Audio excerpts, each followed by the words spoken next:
Hi friends, જય Jinendra. Welcome to tasty treat food. હું છું નિકિતા. આજે આપ સૌ માટે લાવી છું જૈન રેસીપીનો ખજાનો.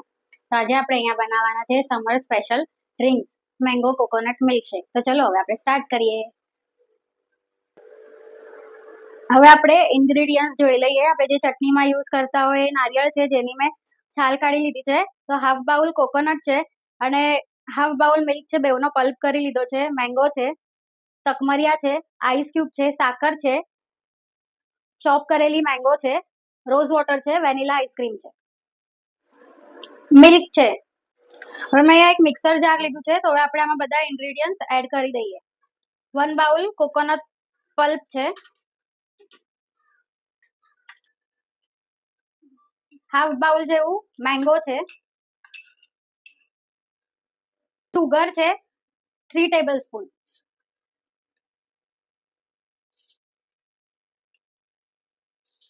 શુગર તમે તમારા ટેસ્ટના હિસાબે ઓછી વધારે કરી શકો છો.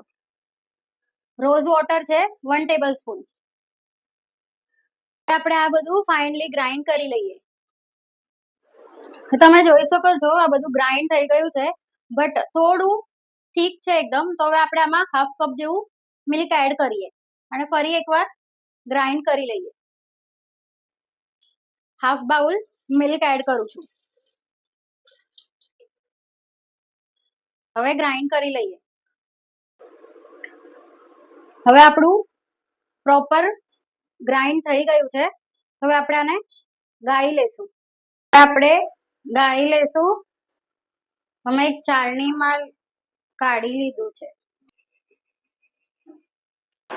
હવે આપણું ગળાઈ ગયું છે, બટ મેં ટેસ્ટ કર્યું તો મને આમાં થોડી રોઝ વોટરની ફ્લેવર ઓછી લાગે છે. તો હું હજી આમાં 1 tablespoon rose water add કરું છું. મિક્સ કરી લઈએ. તો હવે આપણું રેડી છે સર્વિંગ કરવા માટે. મેં અહીંયા એક ગ્લાસ લીધો છે, એમાં આપણે 1 ટેબલ સ્પૂન તકમરિયા એડ કરી દઈએ. 2 થી 3 આઈસ ક્યુબ એડ કરી દઈએ. હવે આપણું મિલ્કશેક એડ કરી દઈએ.